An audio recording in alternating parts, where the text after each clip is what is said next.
ચાલો દોસ્તો, આજનો ટોપિક છે આપણો કેપેસિટર. કેપેસિટર ને સંજ્ઞામાં સી વડે બતાવાય.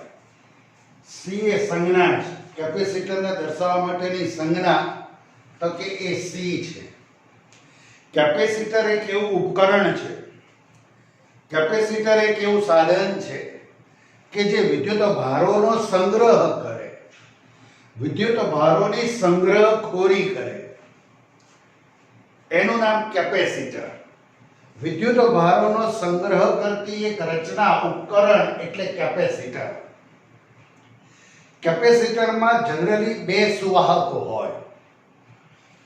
એકબીજાથી અલગ રાખેલા બે સુવાહકોથી બનતી રચનાને કેપેસિટર કહે છે.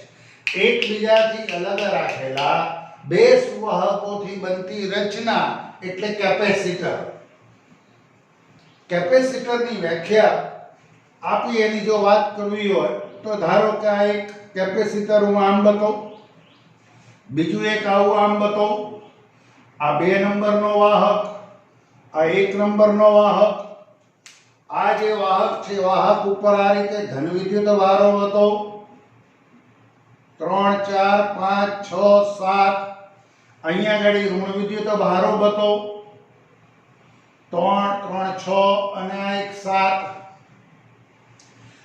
અહીંયા આગળ આનું વિદ્યુત સ્થિતિમાન હું V2 કહું, અહીંયા સ્થિતિમાન હું V1 કહું. હવે હું એમ કહીશ કે એકબીજાની પાસે યાને કે નજીક, એકબીજાની પાસે રાખેલા અને અલગ કરેલા, એકબીજાની પાસે રાખેલા અને અલગ કરેલા, એકબીજાની પાસે રાખેલા અને અલગ કરેલા તથા યાદચ્છિક આકાર ધરાવતા અને કદ ધરાવતા બે સુવાહકો વડે બનતી રચના ને કહેવાય કેપેસિટર. એકબીજાની પાસે રાખેલા અને અલગ કરેલા તથા યાદચ્છિક આકાર અને કદ ધરાવતા બે સુવાહકોથી બનતી રચનાને કેપેસિટર કહે છે. યાદચ્છિક એટલે એક એવી ધારણા છે કે જેનાથી અંતિમ પરિણામ પર એની કોઈ અસર ન થાય, એને યાદચ્છિક કહેવાય. સમ મેથેમેટિક્સ વર્ડ ઓફ મેથેમેટિક્સ કે ભાઈ યાદચ્છિક એટલે ગમે તેવો આકાર અને ગમે તેવું કદ ધરાવતા, જેની અંતિમ પરિણામ પર કોઈ અસર થાય નહીં. એટલે બે વાતો કરી. એકબીજાથી અલગ કરેલા બે સુવાહકોથી બનતી રચના, સુવાહકો છે, ધ્યાનમાં રાખો. નંબર 2, એકબીજાની પાસે રાખેલા અને અલગ કરેલા યાદચ્છિક આકાર અને યાદચ્છિક કદ ધરાવતા બે સુવાહકોથી બનતી રચના ને કહેવાય કેપેસિટર. આના ઉપર ધન વિદ્યુત ભાર છે, આના ઉપર ઋણ વિદ્યુત ભાર છે. હાલમાં સરળતા ખાતર કહું કે 1 2 3 4 5 6 7 એકમ, અહીંયા પણ 7 એકમ. હવે અહીંયા જે વિદ્યુત ભાર છે એ પ્લસ Q છે, અહીં વિદ્યુત ભાર માઇનસ Q છે. એટલે કે અહીંયા આગળ આના ઉપર પ્લસ Q વિદ્યુત ભાર છે, અહીંયા જે છે માઇનસ Q વિદ્યુત ભાર છે. તમારે લખવું હોય તો લખાય કે આકૃતિમાં આ પહેલો મુદ્દો આમ આપવાનો. આકૃતિમાં સુવાહક 1 પર પ્લસ Q વિદ્યુત ભાર છે.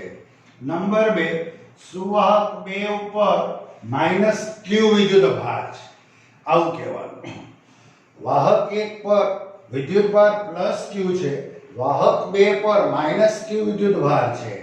વાહક 1 પર વિદ્યુત સ્થિતિમાન V1 છે અને વાહક 2 પર વિદ્યુત સ્થિતિમાન V2 છે.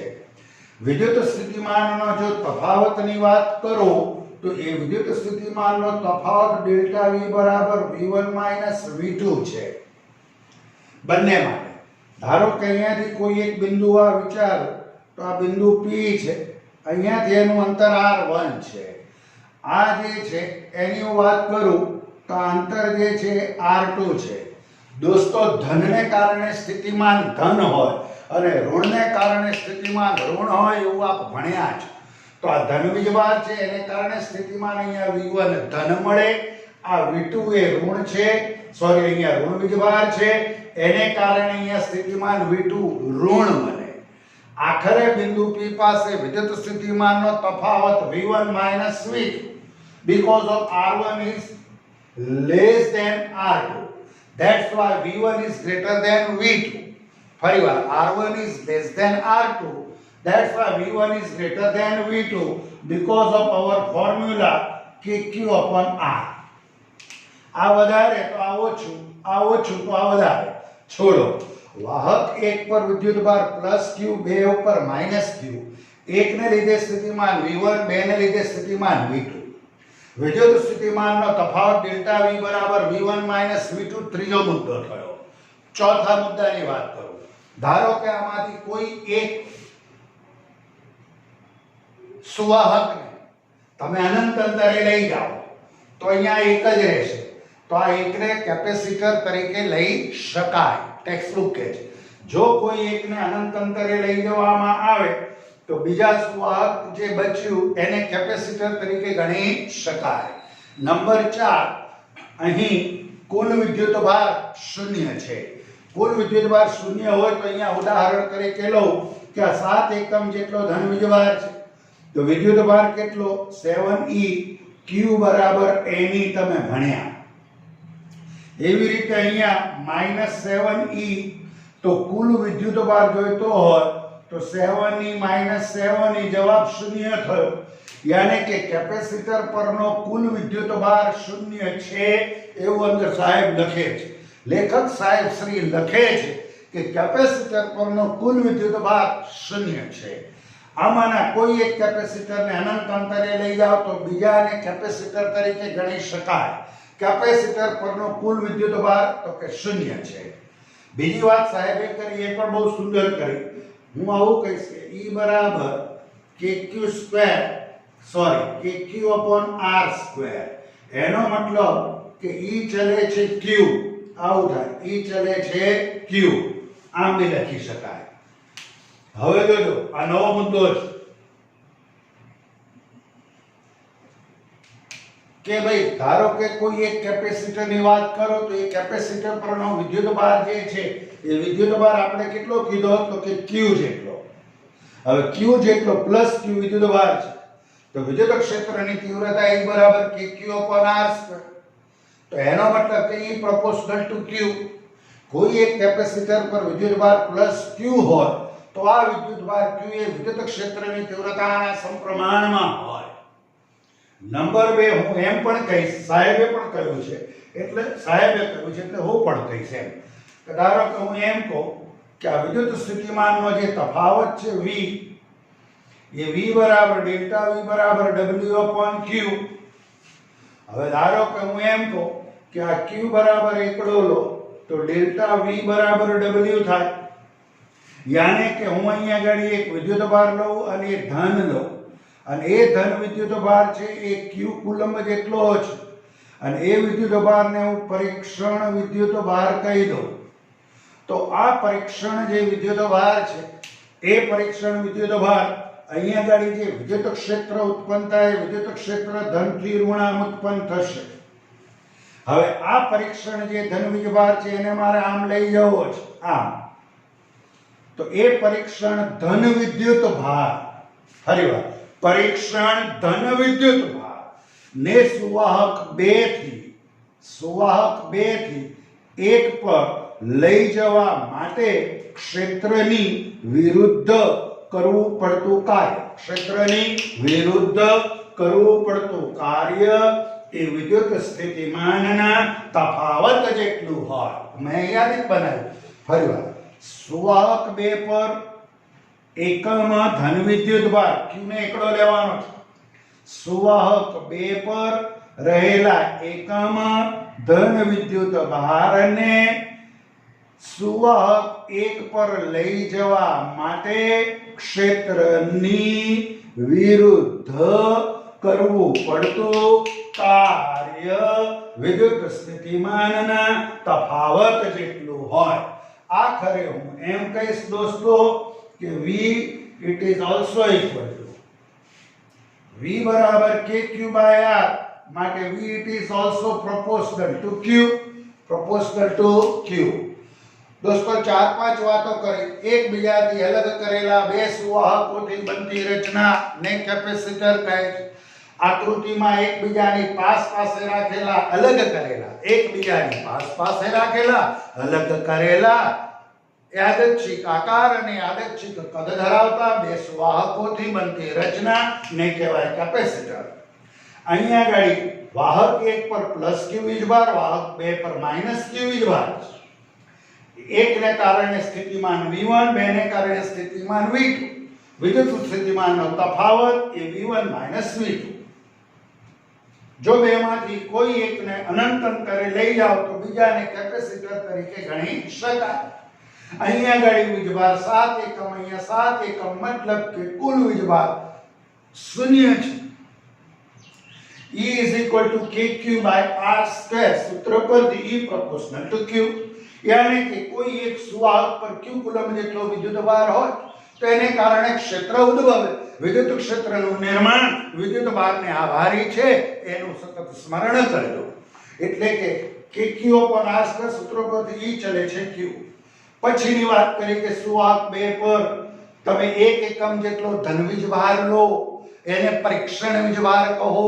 એ પરીક્ષણ વીજભારને જો તમારે 2 થી 1 પર લઈ જવો હોય તો આ ક્ષેત્રની વિરુદ્ધ કાર્ય કરવું પડે. દોસ્તો અહીંયા ધન વીજભાર હતો, અહીંયા ઋણ વીજભાર હતો, એટલે વિદ્યુત ક્ષેત્ર તો ઉત્પન્ન થયું જ હતું. અને એ વિદ્યુત ક્ષેત્ર હંમેશા ધનથી ક્યાં હોય? ઋણ હોય. અને હવે એ ક્ષેત્રની વિરુદ્ધ તમે એકમ ધન વીજભારને વાહક 2 થી 1 પર લઈ જવા માટે ક્ષેત્રની વિરુદ્ધ કાર્ય કરો છો. અને એ કાર્ય વિદ્યુત સ્થિતિમાનના તફાવત જેટલું હોય આ સૂત્ર પરથી કહી શકાય. વળી સૂત્ર v/r, that's why we can say it is also proportional to q. Now we can say આપણે આવું પણ કહી શકીશું દોસ્તો કે હવે હું આમ કહીશ કે ધારો કે આને કાઢી નાખું છું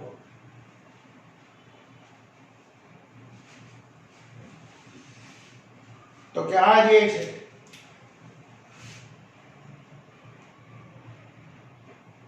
v ચલે છે q માટે q/v બરાબર અચળ. અને એ અચળાંક એટલે કઈ રાશિ? તો કે c રાશિ. એને કેપેસિટન્સ કહેવાય.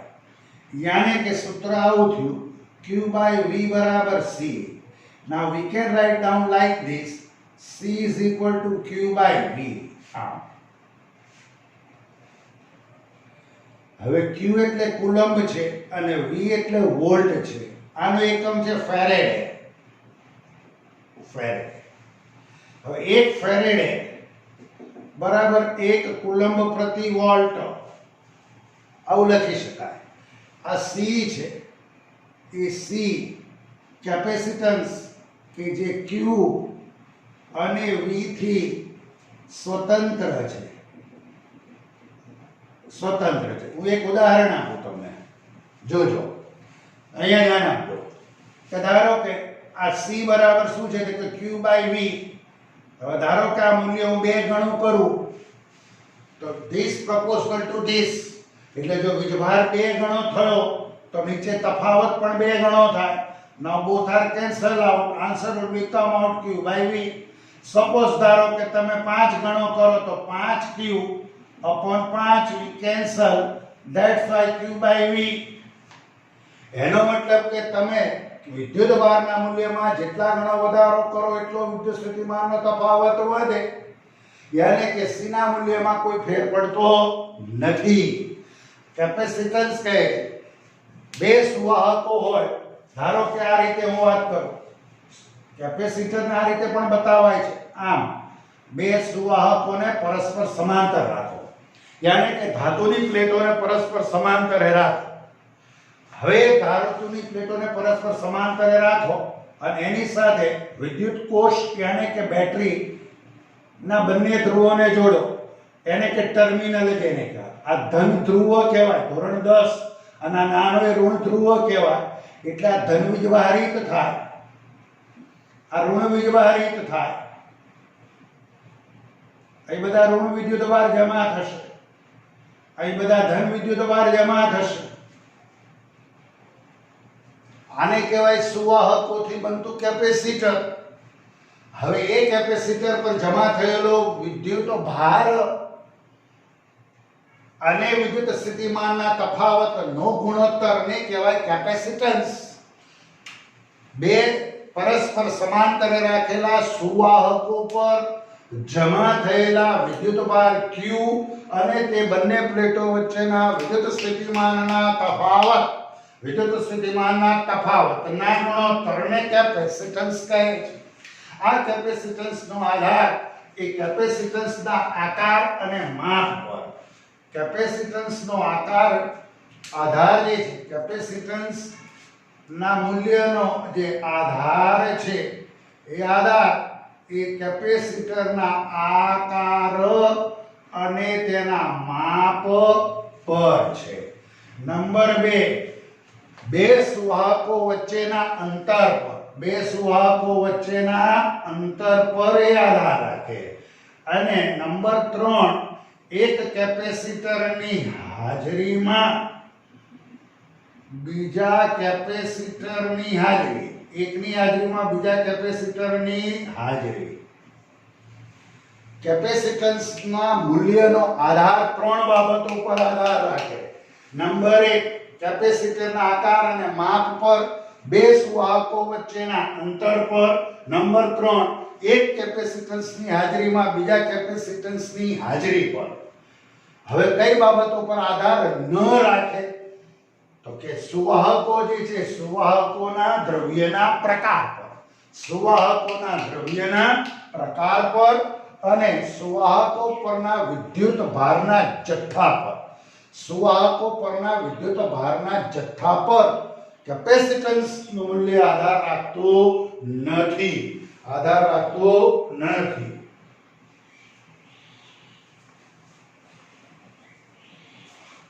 બોલો દોસ્તો, આવડી ગયું?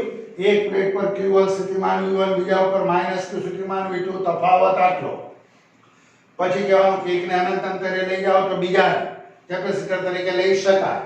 બંને પ્લેટ પરનો કુલ વિદ્યુતભાર કેવો? તો કે 0, 0. પછી તમારે કહી દેવાનું કે ભાઈ અહીંયા કોઈ એક વાહક પર વિદ્યુતભાર Q છે. આ ઉદ્ભવતું વિદ્યુત ક્ષેત્ર વિદ્યુતભાર Q ના સમપ્રમાણમાં આ સૂત્ર પરથી લખી શકાય, મુકાય નહીં. પછી સુવાહક 2 પર ધારો કે પરીક્ષણ વિભાર લો, પણ એ ધન લો, તો અહીંયા આગળ જે વિદ્યુત ક્ષેત્ર આ ધન વિદ્યુતભાર એક પ્લેટ છે, આ ઋણ છે, એટલે ક્ષેત્ર ધનથી ઋણ છે જ. હવે ધન વિદ્યુતભાર પર ક્ષેત્રની દિશામાં બળ લાગે, તમે જાણો છો.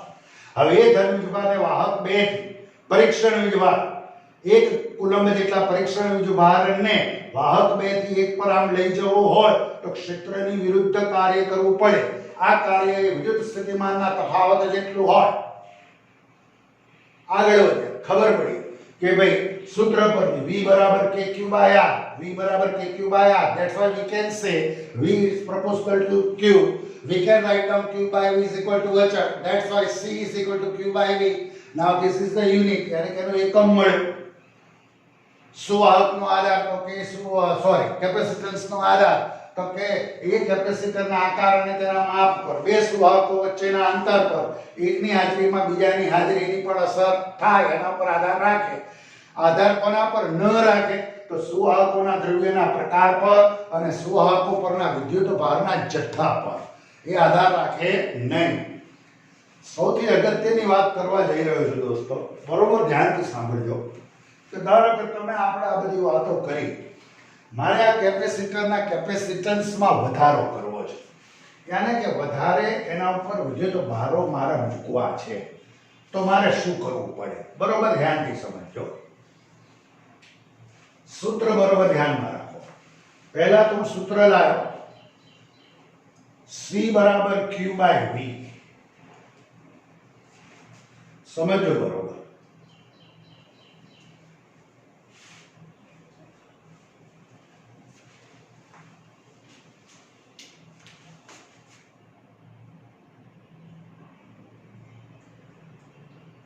Q/V.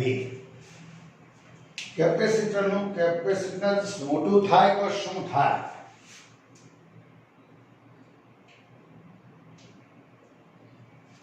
કેપેસિટરનું કેપેસિટન્સ મોટું થાય તો શું થાય સમજાવો. તો કે જુઓ C બરાબર Q/V,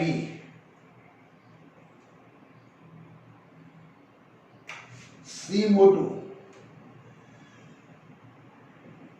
તો વી એટલે વિદ્યુત સ્થિતિમાનનો તફાવત નાનો. આ છેદ થયો જુઓ, આ મોટું હોય તો આ વિદ્યુત સ્થિતિમાનનો તફાવત ટેક્સ્ટમાં સાહેબ વી લખે છે, હું ડેલ્ટા વી બોલીશ. આમ તો વી કઈ ખોટું નથી. v1 v2 એટલે વી જ મળવાનું છે. જો સી મોટું હોય તો વિદ્યુત સ્થિતિમાનનો તફાવત કેવો મળે? નાનો. આનો અર્થ એવો થયો કે મોટું કેપેસિટન્સ ધરાવતું કેપેસિટર એ પ્રમાણમાં નાના વિદ્યુત સ્થિતિમાનના તફાવત માટે મોટો વિદ્યુત ભારનો જથ્થો ધારણ કરી શકે. મોટું કેપેસિટન્સ ધરાવતું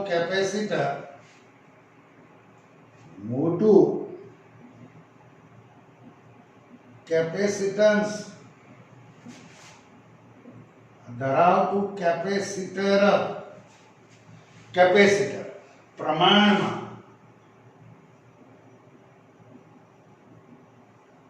નાના ડેલ્ટા વી એટલે કે વિદ્યુત સ્થિતિમાનના તફાવત માટે મોટા પ્રમાણમાં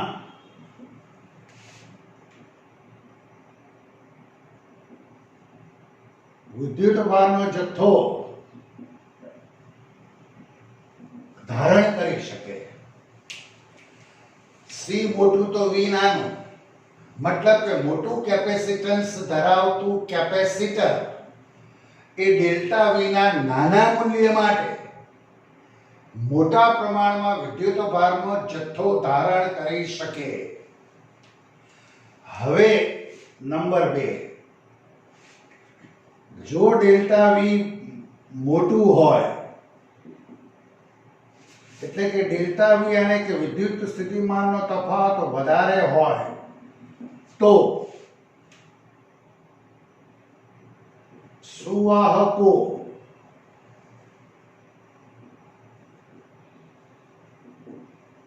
કોની આસપાસ પ્રબળ વિદ્યુત ક્ષેત્ર ઉદ્ભવે છે. સમજો બરોબર. આવું સૂત્ર તમે ભણશો, E બરાબર V બાય D આવું પ્રકરણ 3 માં. એટલે કે જો V વધારે હોય તો ક્ષેત્ર વધારે હોય. મારે કેપેસિટન્સ વધારે જોઈતું હોય તો વિદ્યુત સ્થિતિમાનનો તફાવત V કેવો રાખવો પડે? નાનો. તમે વિદ્યુત સ્થિતિમાનનો તફાવત નાનો રાખો તો પણ કેપેસિટર પર વધારે માત્રામાં વિદ્યુત ભારો એ ધારણ કરી શકે. તમે એના પર વધારે પ્રમાણમાં વિદ્યુત ભારો મૂકી શકો. ક્યારે? નાના વિદ્યુત સ્થિતિમાનનો તફાવત હોય ત્યારે. હવે ધારો કે ડેલ્ટા વી એટલે કે વિદ્યુત સ્થિતિમાનનો તફાવત તમે વધારો તો જો ડેલ્ટા વી યાને કે તમે મોટું રાખો, તો વી ની કિંમત વધે તો વિદ્યુત ક્ષેત્ર એ પણ વધે. એટલે કે એ જે સુવાહકો છે, એ જે કેપેસિટર છે, ત્યાં વિદ્યુત ક્ષેત્ર વધારે પ્રબળ બને. હવે વિદ્યુત ક્ષેત્ર પ્રબળ બનવાથી શું થાય? તો કે આ ધારો કે આ બે વાહક, અહીંયા ઋણ વીજભાર હતો 4 5 6 7, અહીં ધન હતો. મોટી દોરું આકૃતિ.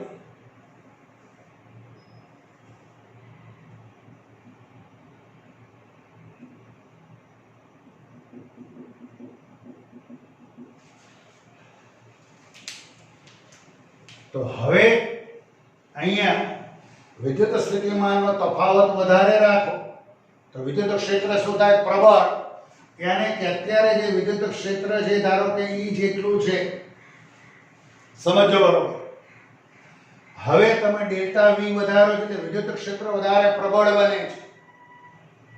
અને એ વિદ્યુત ક્ષેત્ર ધારો કે અહીંયા વધારો મતલબ કઈ તમે ધન વિદ્યુત ભાર 8 માં મૂક્યો એટલે એ વિદ્યુત ક્ષેત્ર ઈમાંથી વધી અને હવે ઈ ડેશ થયું, એટલે વિદ્યુત ક્ષેત્ર પ્રબળ બન્યું. એટલે હું એમ કહીશ કે E dash is greater than E. હવે આ ક્ષેત્ર પ્રબળ બને છે. હવે ધારો કે તમે આ નવમો વિદ્યુત અહીંયા પણ ઋણ તમે મૂક્યો, અહીંયા ધન મૂક્યો. હવે ધારો કે અહીંયા પાછો આ નવમો મૂક્યો ધન, અહીંયા મૂક્યો ઋણ. એટલે હવે વિદ્યુત ક્ષેત્ર બન્યું ઈ ડબલ ડેશ બન્યું, જ્યાં ઈ ડબલ ડેશ જે છે it is where greater than E dash is greater than E. યાને કે હવે વિદ્યુત ક્ષેત્ર જે છે એ ઈ ડબલ ડેશ એટલે કે જુઓ 9 એકમ થયો. આ એક ઉદાહરણ છે, માત્ર સાદી ભાષામાં સાદી સમજૂતી આપું છું, સાદી દેશી સમજૂતી જેને કહેવાય. તો કે હવે તમે આ 7 ને 2 9 વખતે આ થયું ક્ષેત્ર. હવે ક્ષેત્ર એવું પ્રબળ બન્યું કે જેથી કરીને અહીંયા હવા છે એ હવાનો આધારો કે પરમાણુ છે, એ હવાના પરમાણુનું આયનીકરણ થાય. યાને કે ડેલ્ટા વી વધે તો વિદ્યુત ક્ષેત્ર પ્રબળ બને છે, અને પ્રબળ બનવાને કારણે તેની આસપાસની હવાના પરમાણુઓનું આયનીકરણ થાય છે. આયનીકરણ એ કેમિસ્ટ્રીનો શબ્દ છે.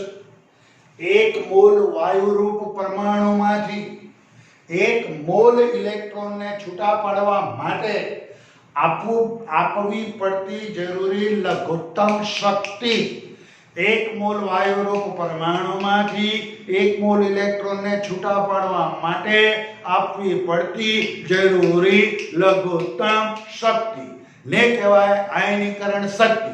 કેમિસ્ટ્રી વાળા શક્તિ કે ફિઝિક્સ વાળા ઉર્જા કે. એટલે હવે આ ક્ષેત્ર ઈ ડબલ ડેશ એવું પ્રબળ બન્યું. કોના માટે? આ નવમો વિદ્યુત ભાર મૂક્યો ત્યારે. આ જે છે 8મા વિદ્યુત ભાર માટે છે. તો નવમો વિદ્યુત ભાર તમે જ્યારે આ મૂક્યો આ હોય આ અને અહીંયા, એટલે ઈ ડબલ ડેશ, આ ઈ ડબલ ડેશ એવું પ્રબળ બન્યું કે જેથી કરીને હવાના પરમાણુનું આયનીકરણ થયું. હવાના પરમાણુનું આયનીકરણ થવું મીન્સ વોટ? તો કે હવાના પરમાણુનું આયનીકરણ થયું એટલે ત્યાંથી જે ઇલેક્ટ્રોન હતો એ ઇલેક્ટ્રોન આમ છૂટો પડી અને ગતિ કરી અને અહીંયા આવ્યો. એટલે કે આ ઇલેક્ટ્રોન જે છે ઇલેક્ટ્રોન આમ જાય છે. હવે એ ઇલેક્ટ્રોન જે છે આ ધન ઉપર બેસી જાય અને એને તટસ્થ કરે. એટલે અહીંયા તમારો જે પેલો 9 હતો એનો બની ગયો કેટલો? 8. હવે અહીંયાથી ઇલેક્ટ્રોન છૂટો પડીને આમ ગયો એટલે આ પોતે કેવો બની ગયો? ધન. હવે એ ધન બન્યો, એ ધન તરફ આ ઇલેક્ટ્રોન આમ જાય એટલે કે આમ ગતિ કરે ઉપર. એટલે આ ઋણ વીજભાર જે છે ઋણ વીજભાર ગયો ક્યાં? તો કે ઉપર અને શોષ્યો. એટલે અહીંયા ગાડીથી એક ઇલેક્ટ્રોન ઓછો થઈ ગયો એટલે અહીંયા પણ કેટલા એકમ થઈ ગયો? 8. એટલે તમે જે 9મો વિદ્યુતભાર મૂક્યો એ મૂકવાથી તમારા કોઈ કાંદા નીકળ્યા નહીં અને કશું જ ન નીકળ્યું. યાને કે વિદ્યુત સ્થિતિમાનનો તફાવત V બરાબર kq/r. તમે 9મો વિદ્યુતભાર મૂક્યો એટલે કેપેસિટરની ક્ષમતામાં તમે વધારો કરવા ગયા, એના ઉપર વધારે બોજો નાખ્યો, કાંદા નીકળ્યા નહીં, વિદ્યુતભારો લીકેજ થયા. કારણ કે જેવો તમે 9મો વિદ્યુતભાર મૂક્યો એટલે ક્ષેત્ર ઈ ડબલ ડેશ એવું પ્રબળ બન્યું કે જેને કારણે હવાના પરમાણુનું આયનીકરણ થયું, એમાંથી ઇલેક્ટ્રોન છૂટો પડ્યો, આ પ્લેટ પર આવ્યો, ધન પર બેઠો, એને તટસ્થ કર્યો. અહીંયાથી ઇલેક્ટ્રોન ત્યાં આગળ એ હવાના પરમાણુમાં સતપ થઈ ગયો એટલે અહીંયા પણ 1 એકમ ઘટ્યો, અહીંયા પણ ઘટી ગયો, વળી પાછા 8 થઈ ગયા. અને એટલા માટે સાહેબે વાક્ય લખ્યું કે હવાના પરમાણુઓનું આયનીકરણ થાય છે. આ રીતે ઉત્પન્ન થયેલા વિદ્યુતભાર, આવું લખ્યું સાહેબે, હવાના પરમાણુઓનું આયનીકરણ થયું અને આ રીતે ઉત્પન્ન થયેલા વિદ્યુતભારો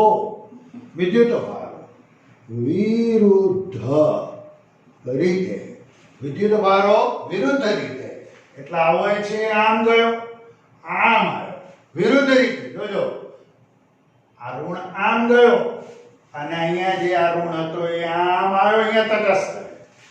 વિરુદ્ધ રીતે વિદ્યુત ભારી પ્લેટો વિરુદ્ધ રીતે વિદ્યુત ભારી પ્લેટો તરફ પ્રવેગિત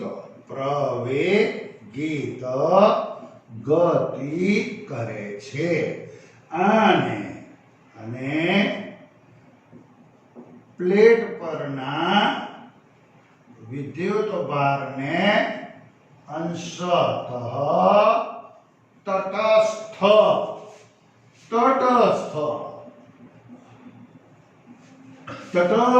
કરે છે. એ ઇલેક્ટ્રોન અહીંયા આગળ આવ્યો, એને તટસ્થ કર્યો. વળી વાહક 2 પરથી ઇલેક્ટ્રોન વળી પાછું શું થાય એ બી તમને કહું. હવે તમારું આ ક્ષેત્ર E ડબલ ડેશ એવું પ્રબળ બન્યું હતું કે વળી પાછો આ ઋણ ઇલેક્ટ્રોન તો છે જ, અહીંયા ઋણ છે જ. હવે એ ઋણ ઉપર ક્ષેત્રની વિરુદ્ધ દિશામાં શું લાગે? બળ. હવે તમારું જે ક્ષેત્ર છે આ જે ઉત્પન્ન થયું હતું E ડબલ ડેશ, એટલે હવે આ ઇલેક્ટ્રોન પર ક્ષેત્રની વિરુદ્ધ દિશામાં બળ લાગે એટલે એ ઇલેક્ટ્રોન વાહક 1 ઉપર જાય અને વાહક 1 પરના ધન વિદ્યુત ભારો સાથે બેસી જાય, એને તટસ્થ કરે. એટલે આ તો બહુ મોટો લોચો થયો. અહીંયા તો વિદ્યુત ભારોની સંખ્યા ઘટતી ગઈ, કેપેસિટર નકામું થતું ગયું. E ડબલ ડેશ ક્ષેત્ર બન્યું, એમાંથી મુશ્કેલીઓ ઊભી થઈ. એક તો હવાના પરમાણુનું આયનીકરણ થયું, એમાં જ ઇલેક્ટ્રોન છૂટા પડ્યા. એ ઇલેક્ટ્રોન અહીંયા આગળ પ્લેટ પર આવીને બેઠા, એને તટસ્થ કર્યા અને ખેંચી લીધો. વળી પાછું એ પ્રબળ ક્ષેત્રને કારણે આ વાહક પ્લેટ પરના ઇલેક્ટ્રોન પર એક ક્ષેત્રની વિરુદ્ધ બળ લાગ્યું. એ વાહક 1 પર ગયા, ધન સાથે જોડાયા, તટસ્થ કર્યા. એટલે અહીં તો વિદ્યુત ભારો ઉપર જે આપોઆપ મંડ્યા ઘટવા મંડ્યા છે. હવે જો પૃષ્ઠ પર આને કહેવાય વિદ્યુત ભારોનું તટસ્થ કરે છે, આને કહેવાય વિદ્યુત ભારોનું લીકેજ થવું. વિદ્યુત ભારોનું શું થવું? લીકેજ થવું. અહીંયા આગળ સંખ્યા ઘટતી ગઈ, અહીંથી પેલા અહીંયા આયા એટલે સંખ્યા ઘટી. એને કહેવાય વિદ્યુત ભારોનું લીકેજ થવું. શું થવું? લીકેજ થાય છે. ધારો કે આ પૃષ્ઠ પર વિદ્યુત ભારોની સંખ્યા વધારે છે, માની લો સંખ્યા ખૂબ છે. હવે સંખ્યા ખૂબ હોય તો વિદ્યુત ક્ષેત્ર પણ કેવું હોય? પ્રબળ હોય. એટલે સંખ્યા વધારે તો વિદ્યુત ક્ષેત્ર પણ વધારે પ્રબળ, અને વિદ્યુત ક્ષેત્ર વધારે પ્રબળ હોય એટલે આ ઇલેક્ટ્રોન જે અહીંયા તમે મૂક્યા હતા સપાટી પર, એ સપાટી એ ઇલેક્ટ્રોનને જકડી રાખતી હતી. અહીંયા સપાટી પર બેઠેલા હતા, એ સપાટી વડે જકડાયેલા હતા. હવે વિદ્યુત ક્ષેત્ર પ્રબળ બન્યું એટલે એ ઇલેક્ટ્રોન એ પૃષ્ઠ પરથી છટક્યા, જોઈ લો આમ ગયા અને અમુક આમ ગયા. એટલે ક્ષેત્ર પ્રબળ બનવામાં 3 વાતો થઈ દોસ્તો. એક તો હવાના પરમાણુનું આયનીકરણ થયું, ઇલેક્ટ્રોન છૂટા પડ્યા, આના પર આવીને બેઠા અને તટસ્થ કર્યું, અને વિદ્યુત ભારોની સંખ્યા ઘટી. આ નહીં નહોતો એ અહીં ગયો. બીજું વળી પાછું ક્ષેત્ર પ્રબળ બન્યું એટલે ઇલેક્ટ્રોન પર ક્ષેત્રની વિરુદ્ધ બળ લાગ્યું, વાહક 1 તરફ ગયા, ધન વિદ્યુતભાર પર બેઠા, તટસ્થ કર્યા, વિદ્યુતભારો લીકેજ થયા. અને વળી પાછું જો વધારે સંખ્યાના વિદ્યુતભારો હોય તો ક્ષેત્ર પ્રબળ બને. અને એ પ્રબળતાને કારણે કેટલાક ઇલેક્ટ્રોન એવા છે કે આ ક્ષેત્ર એટલું બધું પ્રબળ બની ગયું હોય તો એ સુવાહકોની સપાટી પર જે આમ પકડાયેલા હોય, જકડાયેલા હોય, એનો સામનો કરીને છટકી જાય. શું થાય? છટકી જાય. 3 વાતો થઈ. શું કરે છે? પૃષ્ઠ પરથી છટકી જાય છે. અને એ ઇલેક્ટ્રોનની છટકી જવાની આ ઘટના છે, એને breakdown, dielectric breakdown કહે છે, અથવા તો એને કોરોના ડિસ્ચાર્જ કહે છે. તેનો લેટેસ્ટ શબ્દ. વાહ ભાઈ વાહ, ફિઝિક્સમાં આવી ગયો. એટલે કોર્સ તો હવે ગઈ સાલ આવ્યો તો NCERT નો નવો, એ વખતે કોરોના શબ્દ આમાં હતો અને હમણાં કોરોના માર્ચમાં. આ ફિઝિક્સ દો તો આ જે ઘટના બનીને ડાઇલેક્ટ્રિક બ્રેકડાઉન કહેવાય, અથવા તો એને કોરોના ડિસ્ચાર્જ કહે છે. હવેનું વાક્ય જોજો. ડાઇલેક્ટ્રિક માધ્યમમાં બ્રેકડાઉન થયા સિવાય ડાઇલેક્ટ્રિક માધ્યમમાં બ્રેકડાઉન થયા સિવાય જે મહત્તમ ક્ષેત્રનો સામનો કરી શકે તેને ડાઇલેક્ટ્રિક સ્ટ્રેન્થ કહે છે. આ બધી મુશ્કેલીઓ પેદા ક્યારે થઈ દોસ્તો? અંતિમ નિર્ણય પર છે, અંતિમ પરાકાષ્ઠા થાય. આ બધી જે મુશ્કેલીથી હવાના પરમાણુનું આયનીકરણ થયું, પેલા ઇલેક્ટ્રોન અહીંથી અહીં જવા માંડ્યા, વળી પાછા ઇલેક્ટ્રોન પૃષ્ઠ પર છટકી અને મુક્ત થાય, આ બધું શું કામ થયું? What is the reason? શું કામ? તો કે છોકરો તરત કહે છે, સાહેબ આ બધું જ થવાનું કારણ એક ક્ષેત્રની પ્રબળતા, આપણા માટે E ડબલ ડેશ. ક્ષેત્ર જ્યારે પ્રબળ બની ગયું, વધારે પડતું, ત્યારે આ બધી પરિસ્થિતિનું નિર્માણ થયું, વિદ્યુત બાળોનું લીકેજ થયું. યાને કે જ્યાં સુધી E હતો વાંધો નહોતો, ક્ષેત્ર E ડેશ હતું વાંધો નહોતો, પણ જેવું E ડબલ ડેશ થયું, તમે આ નવમો મૂક્યો એટલે બધી મુશ્કેલીઓ શરૂ થઈ. તો એનો મતલબ એ થયો કે આ E ડેશ હતું ત્યાં સુધી તો કોઈ વાંધો જ નહોતો. E ડેશ હોય ત્યાં સુધી બ્રેકડાઉન ન થાય. અચ્છા, એ E ડેશ કે જેનું મૂલ્ય કેટલું હોય તો કે 3 × 10⁶ વોલ્ટ પ્રતિ મીટર, અને એ વખતે વિદ્યુત સ્થિતિમાનનો તફાવત તો કે 3 × 10⁴ વોલ્ટ. આ E ડેશ ની કિંમત એ આટલી હોય, અને એ વખતે વિદ્યુત સ્થિતિમાનનો તફાવત આટલો હોય. જ્યાં સુધી આ સ્થિતિ હશે એટલે કે E ડેશ હશે, આપણા કિસ્સામાં it's E dash, it's E dash એટલે કે આ, ત્યાં સુધી બ્રેકડાઉન ની કોઈ વાત આવતી નથી. પણ જેવું તમારું E ડેશ માંથી E ડબલ ડેશ થાય એટલે બધું લીકેજ ને બધી મુશ્કેલીઓ સ્ટાર્ટ થાય દોસ્તો.